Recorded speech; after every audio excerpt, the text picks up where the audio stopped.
Vamos a iniciar este tema, que es un tema interesante, un tema por demás peliagudo, por demás intenso, por la carga bíblica que se encuentra en ella.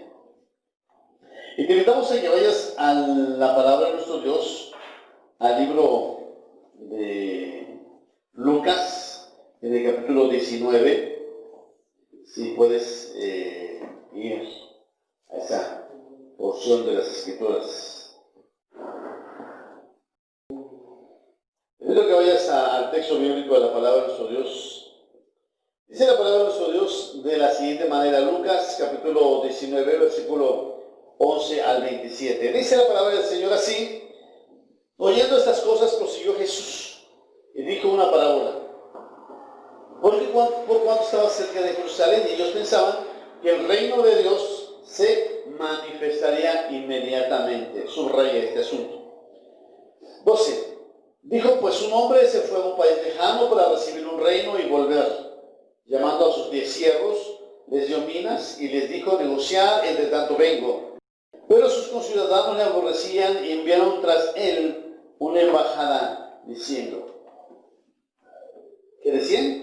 No queremos que este reino sobre nosotros. Aconteció que vuelto él, después de recibir el reino, mandó llamar ante él a aquellos siervos a los cuales había dado el dinero para saber lo que habían negociado cada uno. Vino el primero, diciendo, Señor, tu mina ha ganado 10 minas. Él dijo, está bien, buen siervo, por cuanto en lo poco has sido fiel, tendrás autoridad sobre 10 ciudades. Vino otro diciendo, Señor, tu mina ha producido 5 minas. También este dijo, tú también sobre 5 ciudades. Vino otro diciendo, Señor, aquí está tu mina, la cual he tenido guardada en un pañuelo. Di, guardada en un pañuelo. Tremendo eso, ¿eh? Porque tuve miedo de ti. A ver, te repito otra vez. Porque tuve miedo de ti. Por cuanto eres hombre severo que tomas lo que no pusiste, ciegas donde no sembraste. Entonces él dijo, mal siervo, por tu propia boca te juzgo. ¿Sabías que yo era hombre severo, que tomo lo que no puse y que ciego donde no sembré? ¿Por qué pues no pusiste mi dinero en el banco para que yo al volver lo hubiese recibido con los intereses? Y dijo a los que estaban presentes, quitadle la mina y dale al que tiene 10 minas. Ellos dijeron, Señor, tiene 10 minas. Pues yo os digo, que todo aquel que tiene se le dará, mas el que no tiene, aún lo que tiene se le quitará. Y también a aquellos mis enemigos que no querían que yo reinase sobre ellos, traedlos acá y decapitadlos delante de mí. Entonces encontramos aquí una de las parábolas tal vez más intensas que podemos encontrar en el texto bíblico en el sentido del reino de los cielos, del reino de Dios. Tenemos al inicio la intención de la parábola. La parábola dice que estaba cerca del reino, estaba cerca de Jerusalén y la gente pensaba que el reino de Dios se manifestaría inmediatamente. Así que ahí tenemos la intención de la parábola, explicar sobre cuándo se va a manifestar el reino de Dios. Pero tenemos cuando menos 3 personajes principales. Por ejemplo, el noble que se convierte en rey. Este es el principal personaje de la parábola, que toma las decisiones en los otros 2 personajes. ¿Cuáles son los otros 2 personajes? Pues encontramos los siervos. Hay cuando menos 3 a 4 tipos de siervos. Por ejemplo, está el siervo excelente, el que sacó 10 minas de oro. El buen siervo, que de una mina sacó 5 minas. Y está el mal siervo que guardó en un pañuelo la mina que se le había dado. Pero también encontramos así en forma pues escondida otros 2 siervos más, el banquero y el inversionista, por decirlo de una u otra manera. Y por último, el tercer personaje son los enemigos del rey, aquellos conciudadanos que no querían que gobernara el rey sobre ellos. Pero también tenemos que ver los tiempos. En esta parábola hay tiempos. Por ejemplo, el primer evento, el primer tiempo es la ira del noble que se va a recibir el reino y encarga a sus siervos a negociar. El segundo tiempo es la ausencia del rey, pero los trabajadores siguieron trabajando en la responsabilidad de reproducir la mina que habían recibido. El tercer evento es el regreso del rey, ya no es noble, ya es el rey, pero tiene dos eventos, dos etapas. Primero, manda a llamar a sus siervos, da recompensas y cada uno su justo pago a cada uno. Y la segunda etapa viene a dar juicio a sus enemigos. Entonces, comencemos a entender un poco esto del reino de los cielos a partir de esta parábola. Y bueno, déjame decirte que el texto bíblico nos habla diciendo de que había una expectativa mesiánica, una expectativa del reino de los cielos. En el libro de Daniel, en el capítulo 9, encontramos cómo el reino de los cielos había sido dado por un ángel cuando iba a venir el Mesías. Y todos estaban en la expectativa de cómo y cuándo iba a venir el Mesías Salvador. Por ejemplo, Daniel 9, versículo 25 dice: «Sabe pues y entiende que desde la salida de la orden para restaurar y edificar Jerusalén hasta el Mesías príncipe, habrá 7 semanas y 72 semanas se volverá a edificar la plaza y el muro en tiempos angustiosos». El versículo 26 dice: «Después de las 62 semanas se quitará la vida del Mesías, mas no por sí, y el pueblo de un príncipe que habrá de venir destruirá la ciudad y el santuario, y su fin será con inundación. Hasta el fin de la guerra durarán las devastaciones».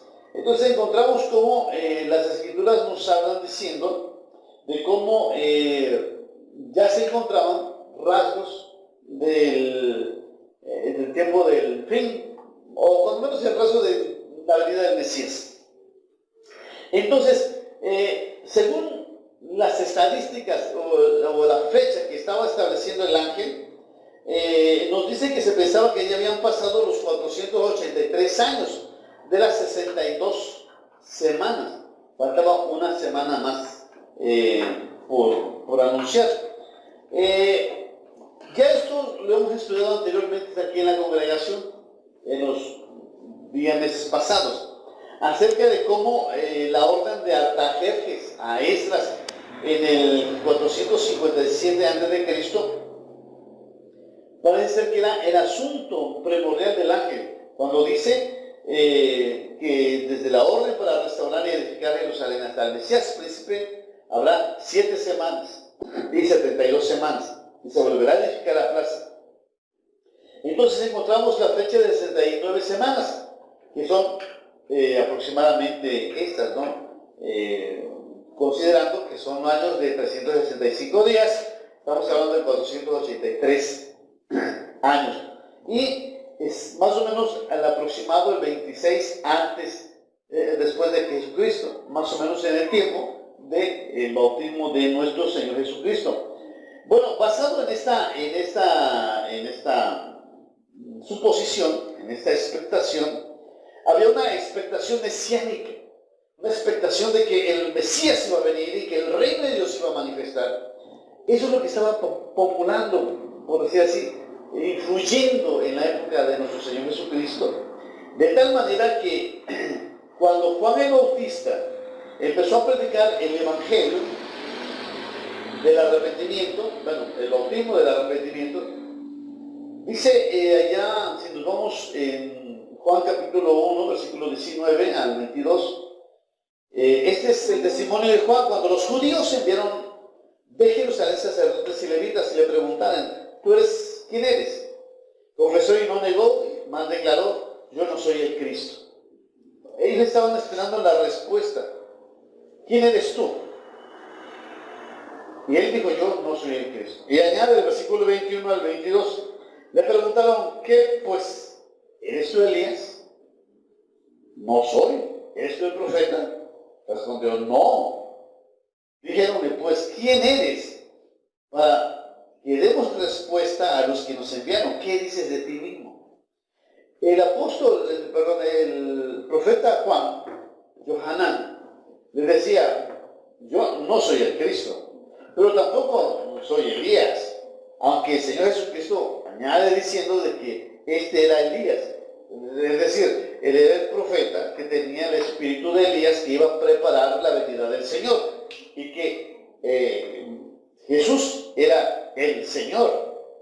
Ahora, los fariseos también le preguntaban a Jesús acerca de cuándo iba a venir el reino de los cielos. Lucas 17:20 nos habla diciendo, preguntado por los fariseos cuándo había de venir el reino de Dios, o sea, Jesús. Y Jesús le responde diciendo, el reino de Dios no vendrá con advertencia. Bueno, pero damos por sentado de que en los fariseos también tenían esa idea, ese concepto. Era un momento, una expectativa mesiánica que se estaba dando en el tiempo de nuestro Señor Jesucristo. E incluso los discípulos, cuando Jesús ascendió, le preguntaron. Entonces los que habían sido reunidos le preguntaban diciendo, Señor, ¿restaurarás el reino de Israel en este tiempo?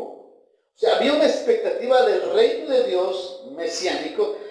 Los discípulos ya sabían que Jesús era el Mesías, pero ahora estaban esperando, ¿y cuándo va a ser la manifestación del reino de Dios?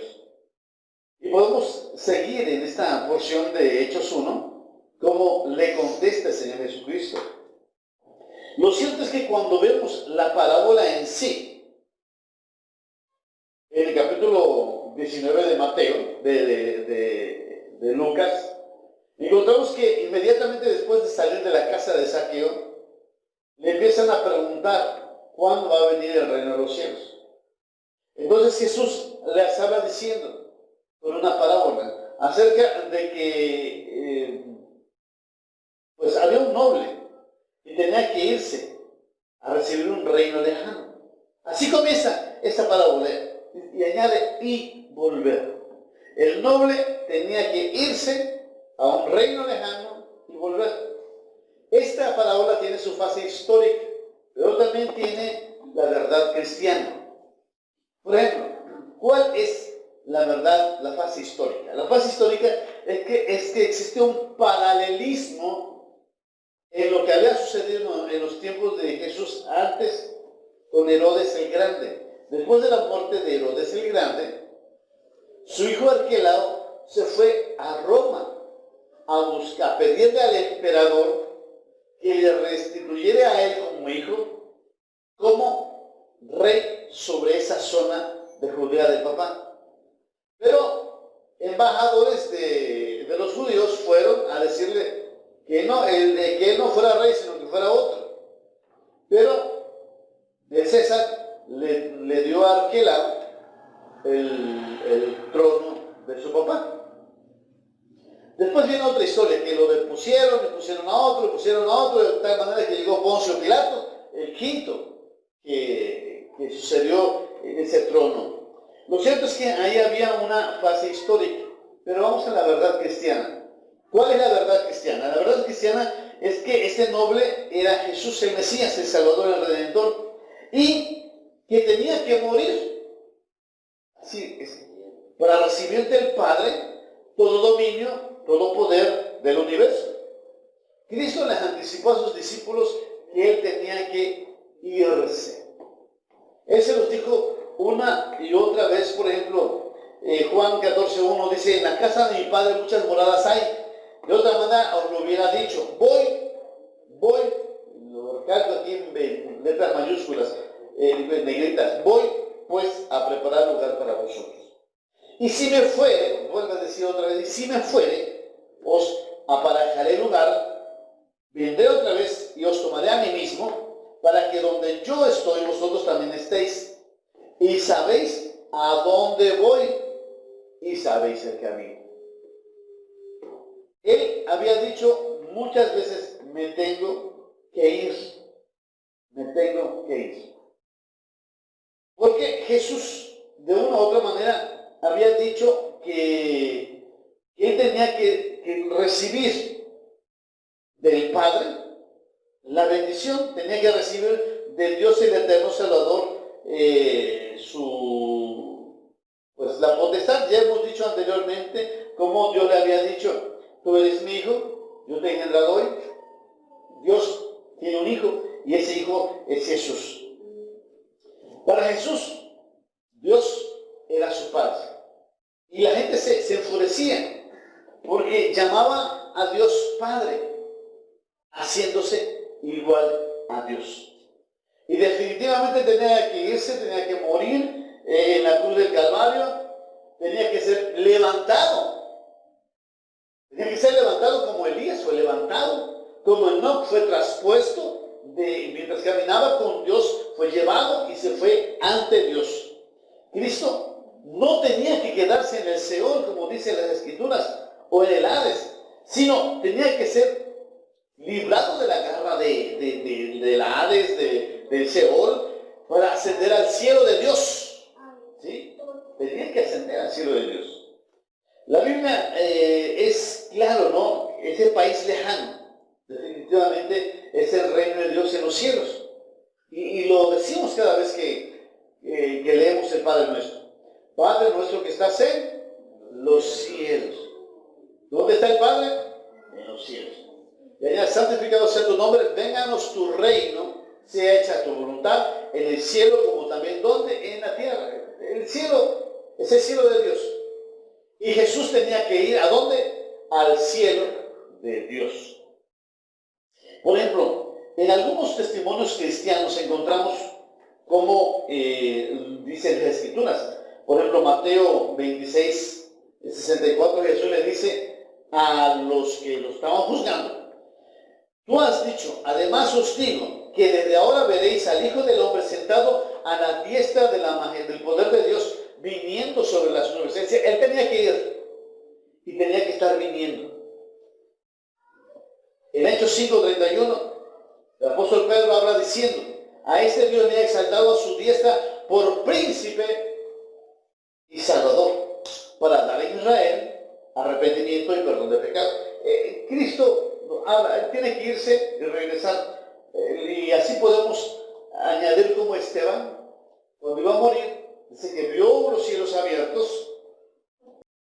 Entonces, Esteban, vamos a retomar el Esteban. Dice que vio de los cielos abiertos y vio al Hijo de Dios sentado a la diestra de Dios. O sea, esa es la verdad cristiana, que Jesús tenía que irse, pero también tenía que venir otra vez.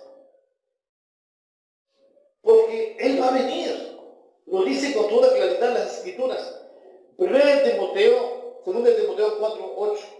Por lo demás, me está guardado la corona de justicia, la cual me dará el Señor, pues justo, en aquel día, no solamente a mí, sino también a los que aman su venida. El Señor Jesús va a venir. Eso es una verdad clara, una verdad contundente. Porque Cristo fue ofrecido una sola vez para llevar los pecados de muchos y aparecerá por segunda vez, sin relación al pecado, para salvar a los que le esperan. Hay gente que no quiere esperar, gente que no ama su venida y gente que no lo quiere esperar. Es verdad. Hay gente que dice: no queremos que reine sobre nosotros. Sin embargo, Jesús dice que para todos aquellos que esperan en Él, los va a librar de la ira venidera, como dice 1 Timoteo, de Tesalonicenses 1:10. Y nosotros estamos esperando que la manifestación gloriosa, bienaventurada de nuestro gran Dios y Salvador Jesucristo. Es interesante lo que la palabra de Dios dice. Lo retomamos lo que dice el libro de Apocalipsis, en el que dice que todo ojo le verá. ¿No? Apocalipsis 1:7, aquí vienen las nubes, y todo ojo le verá, y los que le traspasaron, y todos los linajes de la tierra dan lamentación por él. Sí, amén. Entonces, encontramos la verdad bíblica, la verdad histórica. la verdad cristiana. El noble tenía que ir a recibir el reino. Cuando Jesús fue alzado, fue entronado y es el Rey de Reyes y el Señor de Señores. Pero ahora falta que Él venga. Y en el transcurso de su venida, dice las Escrituras que llamando a sus 10 siervos, les dio 10 minas. O sea, 10 siervos les dio 10 minas. O sea, una mina por cada siervo. Y le dijo, negociar en tanto que vengo. Este es el asunto principal. Los discípulos, cuando Jesús ascendió, cuando murió y estaba por ascender al cielo, Jesús les dio algo a ellos. Mira, dentro de este asunto interesante, nosotros nos preguntamos, ¿qué son las minas? ¿Qué son las minas? Bueno, en el concepto físico, una mina es el equivalente a 100 días de trabajo. 100 días de trabajo. Es decir, Dios o el noble les dio por adelantado un salario, un pago. Y les dijo, esto que les doy a ustedes, trabájenlo, negocien con ellos, para que yo al volver vea qué hicieron con lo que yo les di. Por un lado encontramos la libertad que Dios le da a los siervos. No les dice, este es tu trabajo y tienes que hacer esto. No. Les dice, aquí está el dinero, aquí está el recurso, aquí está el bien. Hagan lo que bien puedan. Mientras que en la parábola de los talentos, las Escrituras dicen que Dios le dio a cada uno según su capacidad. Aquí no tiene que ver la capacidad. Aquí tiene que ver con tu interés.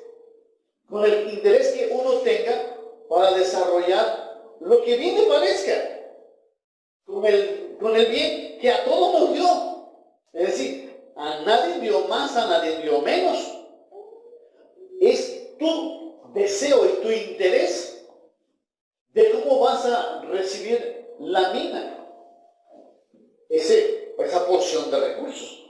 Lo interesante de la palabra negociar en el texto griego es pragmateusestai, que con todo esto, con todo el concepto quiere decir que mientras estoy viniendo, negociar, es decir, ser pragmático, haz tu labor.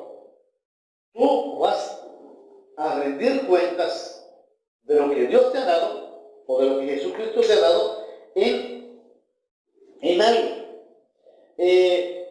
¿Cómo trabajaron los siervos? No lo dicen las Escrituras. ¿Cuánto trabajaron? Pues todo el tiempo de la ausencia del Señor. Se supone que esto es lo que hicieron ellos. Algunos ven las minas como dinero físico. Realmente no es dinero físico. En cuanto a la vida de la iglesia del Señor, algunos piensan que durante todo el tiempo de la gracia, Cristo se fue. Y estamos en el periodo de la gracia. Nos habla de los dones del Espíritu Santo. Es que Dios dio dones del Espíritu Santo. Pero yo veo aquí no tanto los dones como tal, don de lengua, don de milagros, sino les dio la promesa del Padre. Creo que ahí es donde debemos enfocarnos. Porque las Escrituras son claras ahí en el libro de Hechos de los Apóstoles, Hechos capítulo 1, versículo 6 al 9. Porque el noble ya estaba por irse, es decir, el Mesías estaba a punto de ser quitado de ellos. Y él les dijo, les voy a dar algo, les voy a dar estas minas. Hechos 1:6 dice, entonces los que estaban reunidos le preguntaron diciendo, Señor, ¿restaurarás el reino de Israel en este tiempo? Y les dijo, no os toca a vosotros saber los tiempos o las sazones que el Padre puso en su sola manifestará inmediatamente. Pero, añade, pero recibiréis poder. Ahí está, les voy a dar las minas. Les voy a dar tu mina. Te voy a dar tu salario por anticipado. Te voy a dar poder cuando haya venido sobre vosotros, ¿qué? El Espíritu Santo. Entonces me seréis testigos. Entonces vas a negociar. Es decir, vas a trasladarte de un lugar a otro. Porque déjame decirte que la palabra pragmasomai que nos habla aquí, sus inicios es navegar, transitar, pasarse de un lugar a otro con el fin de negociar. Ahí podemos encontrar ese dicho, y más adelante lo vamos a decir. Dice, por toda Judea y Jerusalén, en Judea, en Samaria y hasta lo último de la tierra. Y habiendo dicho estas cosas, viéndolo ellos fue alzado y le recibió una nube que le ocultó de sus ojos. Ahora, encontramos aquí este asunto interesante, que a cada uno de ellos le dio una mina. ¿Qué es la mina? Para nosotros, para mí, en mi caso, la mina es el Espíritu Santo manifestado en poder para poder ser testigo. Solamente el hombre y la mujer que ha recibido esa mina, ese recibimiento del Espíritu Santo con poder para ser testigo, a él se le ha dado una mina. Y un día el Señor va a venir y le va a decir, ¿qué hiciste con la mina que yo te di? Eso es, y en pocas palabras podemos decir, la promesa del don del Padre. Aquí nos habla alguna diferencia notable entre la parábola de los talentos y la parábola de las minas. Aquí no se trata, como en la parábola de los talentos, tu capacidad. Aquí se trata de lo recibido. Tú recibiste una mina que tiene el potencial en ello para hacer lo que tú quieras. Es como ¿tú qué puedes hacer con 100 pesos? Puedes estirarlo o puedes gastártelo en un ratito. Puedes gastártelo en dulces, chicles, paletas, palomitas y cuantas cosas más. Y ¡pum! Se acaban los 100 pesos. Otros, esos 100 pesos lo pueden estirar hasta una semana. Otros, más vivos, lo pueden estirar toda la vida. ¿Sí? Porque tienen el deseo de que su dinero o su recurso no se le acabe. Así que aquí tiene que ver la responsabilidad de cada siervo. Existen cuando menos tres o cuatro tipos de siervos que quisiera hablar con ustedes de este asunto. El siervo excelente, el siervo bueno, el siervo malo, y el que recurre a los banqueros. ¿Quiénes son los banqueros? ¿Quiénes son los malos? ¿Quiénes son los banqueros? ¿Quiénes son los inversionistas? A ver, vamos a llegar más o menos hasta donde podamos. Después vamos a seguir en el siguiente tema, porque la verdad hubo muchos textos bíblicos que se tuvieron que eliminar y otros añadir. Bueno, el excelente siervo se le dio la misma cantidad que a los demás. Se les dio lo mismo. Se les dio una mina, 100 salarios mínimos. Y con esos 100 salarios mínimos tenía que salir adelante. Digamos que el salario mínimo en México sea 100 pesos. Bueno, 60 pesos. Bueno, digamos 100 pesos. Que sea maravilloso y salía 100 pesos. Se le dio el recurso de 100 pesos. Multiplicado por 100 sería ¿qué? 10,000 pesos. ¿Qué son esos 10,000 pesos? Depende de tu deseo, porque sabes que va a venir el rey un día a pedirte cuentas. ¿Qué has hecho con lo que te di? Entonces, vemos aquí el origen de la palabra negociar y la palabra ganar. La palabra negociar tiene sus orígenes en cruzar, avanzar, atravesar, luego viajar para lograr algo. Viajar para lograr algo. Así que trabajando para el rey, sus súbditos tenían que hacer lo mismo que Jesús les dijo. Allí en Mateo 28, versículo 19. Ir por todo el mundo y hacer discípulos a todas las naciones. Es decir, una vez que se te ha dado tu mina, trabaja, papito, trabaja, viaja, ve a todos los lugares, pasa por todos los caminos y anuncia el evangelio del reino de Dios. Hacer negocios, a eso se refiere este asunto. Mateo 28, versículo 19, dice así, ¿no?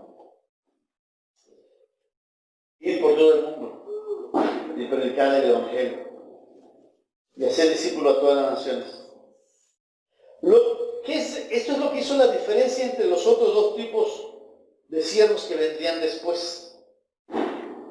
Creo que este siervo excelente es el que puso toda su confianza que el rey iba a venir y que iba a ser responsable de lo que él había hecho y tenía que dar una explicación de sus esfuerzos ante el rey de la gloria. Yo creo que este es el hombre excelente, el hombre bueno. Ahora, personalmente yo creo que aunque no se nos da más datos de la parábola, entendemos que por medio de las Escrituras el Espíritu Santo nos indica que a uno no le da más espíritu que a otro. Simplemente que cada uno es responsable de cómo tiene su relación con el Espíritu de Dios. Cada uno tiene su responsabilidad de acrecentar lo que Dios le ha dado o no le ha dado, pero a todos se les dio la misma posibilidad. Tienen la misma posibilidad. Es como todo ser humano tiene sus genes y todos tenemos los mismos genes. Todos estamos en igual de condiciones en el mismo momento que nacemos. De manera que no porque el hombre que nació rico va a seguir siempre rico. Yo he visto hijos de ricos que se quedan en la pobreza. Y he encontrado hijos de pobres que se han levantado como los más ricos. O sea, no tiene que ver tu estado de nacimiento, sino la capacidad interna que Dios te ha dado a ti. Lo mismo sucede con el Espíritu Santo. No porque tú seas nacido de hijo de pastor o que no hayas nacido de hijo de pastor. Dios te ha dado a ti el mismo, la misma mina que le ha dado a uno, que le ha dado a otro. La responsabilidad aquí radica en ti. ¿Qué has hecho con lo que Dios te ha dado? Pero hay gente que se va al extremo de yo quiero todo, yo lo acepto, yo lo recibo y yo voy. No se trata nada más de cuánto yo estoy interesado por Dios, sino en lo pragmático, para Matsumai, es decir, hacerlo. Lo que se te ha dado, hazlo. No se trata nada más de ir a la escuela universitaria y llenarse de ingeniería, de arquitectura y cuanta cosa más, y terminar siendo peón de albañil, o terminar de chofer, sino de poner en práctica lo que tú ya sabes. Dios te ha dado el don, tienes que trabajar en ello. El apóstol Pablo, por ejemplo, fue de aquellos que se fue al extremo, porque sabía que tenía que dar una responsabilidad a Dios y Padre Celestial. Por ejemplo, Efesios 3:19 nos habla de un hombre que quiere ir al extremo y de conocer el amor de Cristo que excede todo conocimiento para que seas lleno de toda la plenitud de Dios. El apóstol Pablo deseaba ser lleno de toda la plenitud de Dios, pero hay gente que no quiere, que le teme, le tiene miedo. Hebreos 5, versículo 12, dice que hay gente que son maestros y hay otros que son bebés, que todavía toman leche, la leche espiritual, una leche que no pueden tomar nada sólido, porque debido ya ser maestros después de tanto tiempo, tenéis necesidad de que los rudimientos, dice Hebreos 5, versículo 12 en adelante. De la misma manera, el apóstol Pablo habla diciendo, sin embargo, hablamos sabiduría entre los que han alcanzado madurez. 1 Corintios 2:6. Hay cristianos que han alcanzado el grado de madurez y sabiduría espiritual, que no es de este siglo, ni es de los príncipes de este siglo. Entonces el apóstol Pablo entendía, hay gente que quiere esa excelencia, quiere estar lleno de la plenitud de Dios, quiere estar lleno del conocimiento, dicen, esto es mío, yo lo tomo y yo sigo adelante. Creo en lo que Dios me ha dado, que esa mina es, ahora sí, es un manantial de riqueza y de poder espiritual. Así que, estos son como el apóstol Pablo, ¿no? Que, como el evangelista Felipe, que iban y predicaban el evangelio, expandieron la palabra de Dios, negociaron para dar su ganancia al rey que vendrá. Pablo dice sobre este asunto, sobre su ganancia. Podemos leerlo en varios textos de la palabra del Señor, que aquí lo tengo, ¿no? Filipenses 4:1 decía acerca de los que él había hablado del evangelio. Así que, hermanos míos, amados y deseados, gozo y corona mía, estar así firmes como en el Señor. Sabía que la gente que él había conquistado para el evangelio era parte de su corona, de su ganancia con el Señor. Filipenses 2:16 dice, así nos la palabra de vida, para que en el día de Cristo, yo pueda gloriarme de que no he corrido en vano, ni en vano he trabajado. O sea, el trabajo del Señor. Dice 1 Tesalonicenses 2, versículo 19, porque ¿cuál es nuestra esperanza? O gozo o corona que me gloríe. ¿No sois vosotros delante del Señor, de nuestro Señor Jesucristo en su venida? O sea, el Señor va a venir y va a llamar a cuentas a sus siervos. ¿Qué existe con lo que yo te digo? El apóstol Pablo tenía que decir, visité Asia, visité Europa, visité África, visité esto, y estuve en la línea de batalla, me apedraron, me golpearon, estuve casi muerto, navegué, que decir, con hambre, comí aquí, no comí acá, comí sas por allá, me dieron pozolagre, vinagre, que parecía lo más terrible, pero también me dieron coca, me dieron esto, pasé, no sabes, pero lo hice, por amor a ti, Señor, lo hice. ¿Cuántos podemos decir eso, no? ¿O cuántos podemos trabajar en eso así?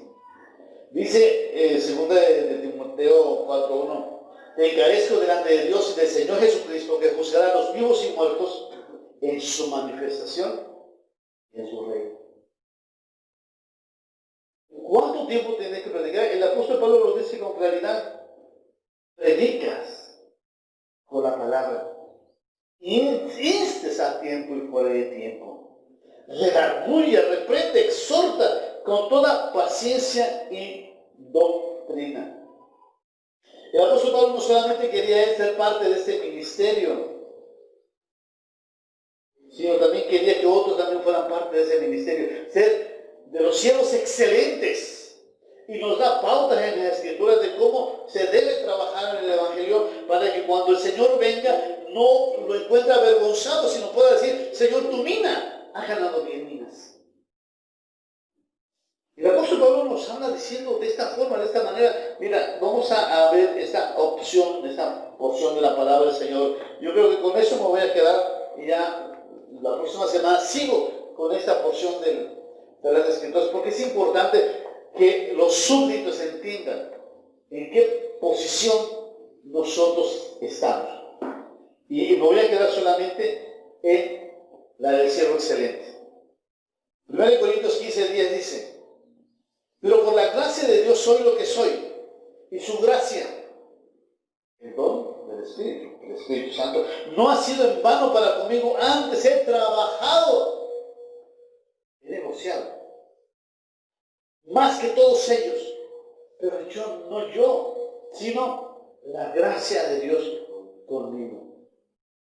Cuando tú confías en la gracia que Dios va a sacarlo adelante. Por ejemplo, tenemos el proyecto, mi esposa tiene el proyecto. No, yo quiero agarrar una caja y voy a ir a predicar. Yo solo, si es posible. Bueno, si me acompañan también. Y yo me sonrío, está bien, vamos a ir contigo. Vamos a ir contigo. Vamos a hacer la huella. Vamos a hacer el trabajo del evangelismo. Porque ella quiere ser excelente, creo, ¿verdad? Porque tenemos una responsabilidad. Si la gente me quiere ayudar, que me ayude. Pero si no me quiere ayudar, yo tengo esa responsabilidad. De todos modos, Dios me va a llamar a mí a rendir cuentas de la mina que Dios me ha dado. Si tú no quieres tener esa responsabilidad, no la tengas, pero debes saber que si la tienes, es que un día vas a ser llamado delante de Dios. El apóstol Pablo dice, Romanos 15, versículo 17 hasta el 20, tengo pues en qué gloriarme en Cristo Jesús, en lo que a Dios se refiere. Porque no osaría hablar de lo que Cristo ha hecho por medio de mí para la obediencia a los gentiles, con palabras y con las obras, con potencias de señales y prodigios, en el poder del Espíritu de Dios. Ahí estaba la mina trabajándola. De manera que desde Jerusalén y por los alrededores hasta el Ilírico, todo lo he llenado del Evangelio de Cristo. Y de esta manera me esforcé a predicar el Evangelio, no donde Cristo yo hubiese sido nombrado, para no edificar en ¿qué? Edificar su fundamento.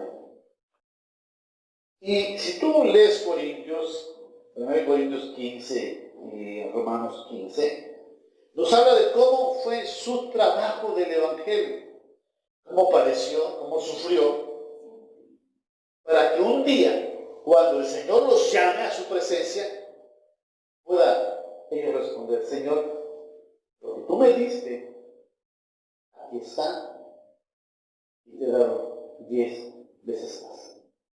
E incluso unos van a decir, y Señor, y te lo he dado 100 veces más.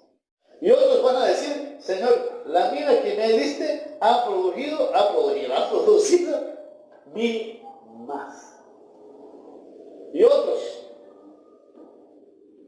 Señor, la mina que me diste ha dado como resultado 1,000,000 más. 10 millones más. Es una locura, 10 millones más. Si me diste una sola, pero hay gente que lo ha logrado. ¿Por qué? Porque ha dado todo por servir al Señor. No Él, sino la gracia de Dios en su vida. Hoy nos vamos a quedar hasta acá. Yo sé que es interesante. Me gustaría saber, bueno, ¿y el bueno qué pasa con el siervo bueno? ¿Y qué pasa con el malo?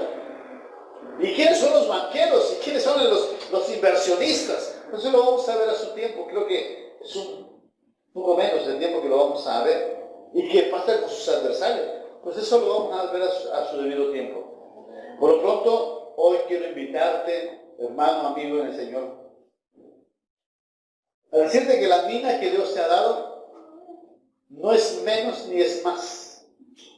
Lo que el apóstol Pablo recibió fue lo mismo que recibió Judas Iscariote, por decir así.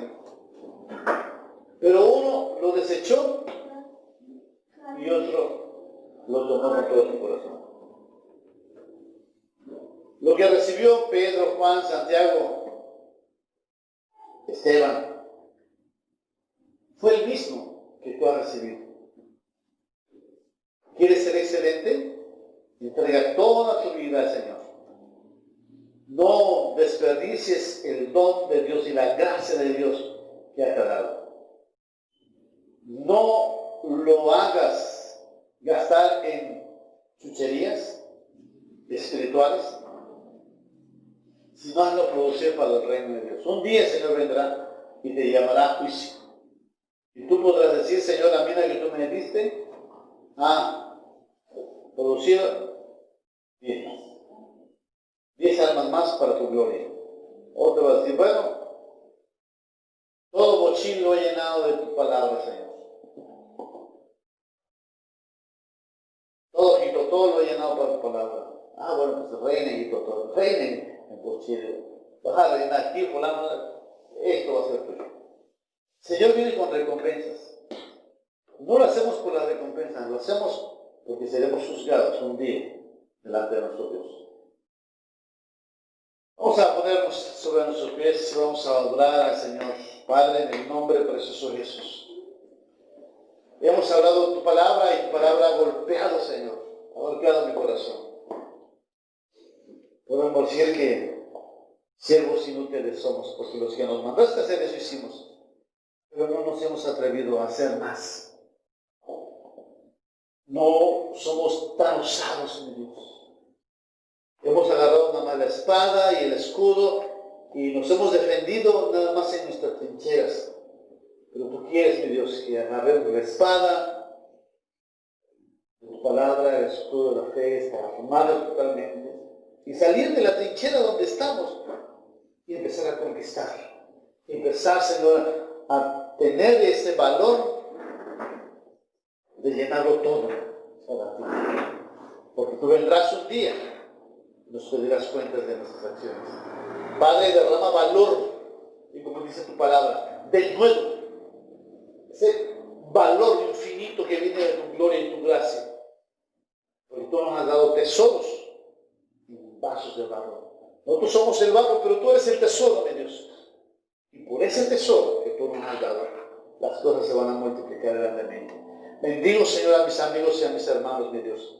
Y aquellos que aún están en los hospitales, aquellos enfermeros, aquellos médicos que están en este tiempo de cuarentena, en ese tiempo de angustia y de dificultad, que ese tesoro que ellos tengan, sea incrementado poderosamente para el extendimiento del reino de Dios, para la gloria de Cristo. Y para todos aquellos que aún no teniendo esta dolencia, en esta enfermedad, también ellos puedan incrementar poderosamente el mensaje del Evangelio que ha sido anidado en sus corazones cuando fueron bautizados, llenados por el Espíritu Santo, cuando creyeron en tu nombre y confían en ti, mi Dios. Gracias, Jesús, porque eres bueno. Gracias, Jesús. Si tú has sentido que esta predicación ha llegado a tu corazón, puedes decirle, Señor, perdóname porque lo que me mandaste a hacer no lo he hecho. Y te pido, Señor, que nos fortalezcas y nos llenes de tu presencia, que nos llenes de arrojo y de valor para estar en tu presencia. Gracias, Jesús, porque eres bueno. Te exaltamos, mi Dios. Te exaltamos, Jesús. Y líbranos de toda maldad. Lo pedimos en el nombre precioso de Jesucristo, nuestro Señor y nuestro Salvador. Amén.